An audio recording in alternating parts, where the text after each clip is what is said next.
Bismillahirrahmanirrahim. Assalamualaikum warahmatullahi wabarakatuh.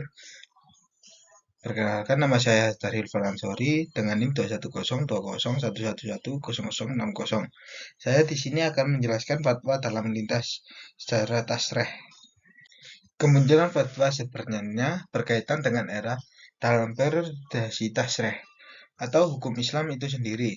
Secara historis, orang yang pertama kali berfatwa dalam Islam adalah Nabi Muhammad SAW, yang dalam pengertian lain fatwa tersebut merupakan wahyu Allah Subhanahu wa taala dan merupakan suatu yang diyakini kebenarannya, menyatakan bahwa institusi fatwa diperkenalkan oleh Nabi sendiri sejak Islam mulai berkembang ke daerah lain. Beliau tersendiri menjawab pertanyaan-pertanyaan yang diajukan kepadanya dan membuat keputusan hukum terhadapnya.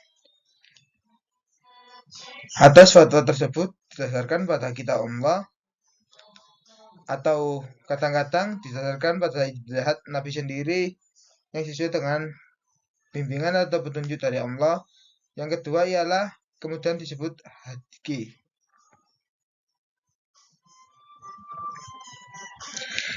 Setelah Nabi Muhammad SAW wafat, tugas-tugas berfatwa tersebut diajukan oleh para sahabat. Fatwa tersebut dikenal dengan fatwa sahabi. Pada masa ini, fatwa dibagi menjadi dua, yaitu fatwa yang materinya merupakan pengulangan kembali penjelasan-penjelasan dari Al-Quran dan As-Sunnah. Yang kedua, fatwa yang materinya merupakan hasil ijtihad para sahabat atau fatwa sahabi.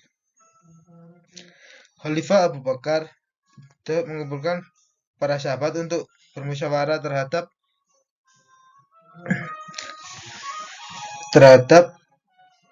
dalam Al-Quran dan As-Sunnah. Dan hasil musyawarah dan kesepakatan para ulama sahabat tersebut kemudian Abu Bakar memberikan atas yang dihadapi. Setelah masa sahabat berakhir, kegiatan berfatwa dilanjutkan oleh tabi'in. Generasi ini adalah merupakan sempat guru atau tokoh-tokoh keilmuan dari generasi sahabat. Proses keimanan berlaku antara sahabat dan tabi'in yang berdasarkan metode riwayat atau nukil.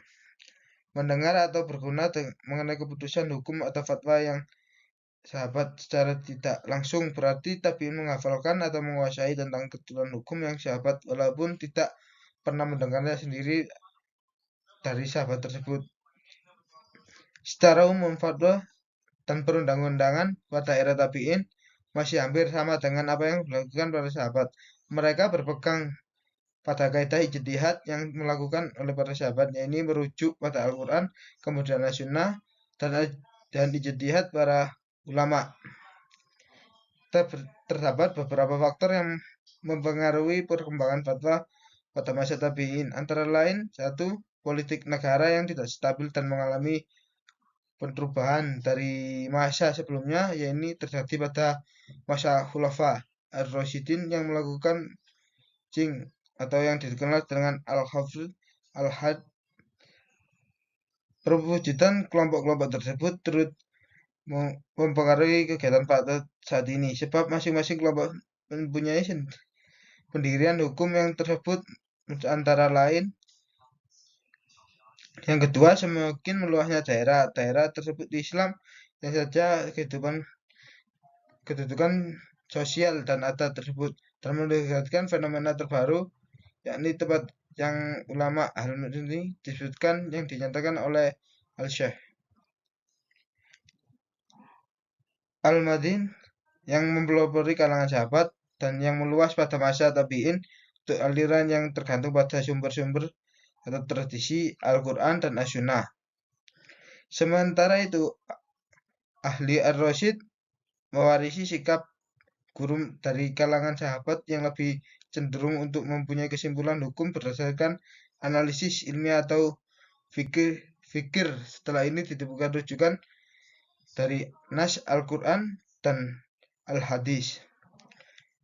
Ar-Rasyid cenderung melihat ketentuan hukum dengan meneliti hikmah dan rahasia, baik kemudian diterapkan dalam kasus-kasus yang sebab hukum yang sama atau sikap mereka untuk menggunakan analogi tersebut yang menyebabkan mereka banyak menggunakan daya akal untuk menentukan suatu hukum.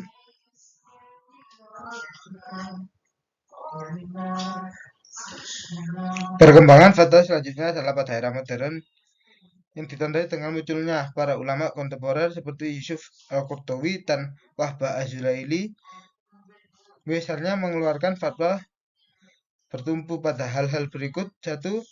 Tidak fanatik atau qassid.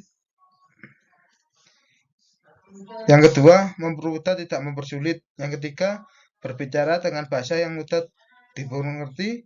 Yang keempat, bersikap pertengahan, tidak mengolonggar atau memperketat. Yang kelima, memberi hak fakta yang berupa keterangan atau kejelasan. Kemudian Wahbah Az-Zulaili dan fatwanya memiliki karakteristik sebagai berikut. Yang pertama, terjadi dahulu melakukan kajian terhadap nas. Yang kedua, apabila tidak menemukan hadis dari masa, sedangkan ia dikajinya menggunakan hadis amaliyah dan tarki sebagai dalil. Yang ketiga, jika dari kedua sumber tersebut tidak ditemukan, pada Az-Zuhaili memperhatikan pendapat ulama yang keasbahan hadis yang dalilnya tersebut. Yang keempat, melakukan tadri terhadap pendapat yang selain munculnya multi kontemporer dalam metodologi masing-masing.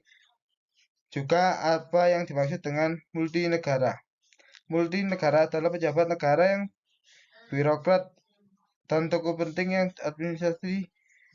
Mereka cenderung melihat dirinya sebagai instrumen negara atau pembela syariat dan norma-norma keislaman yang sebuah masyarakat.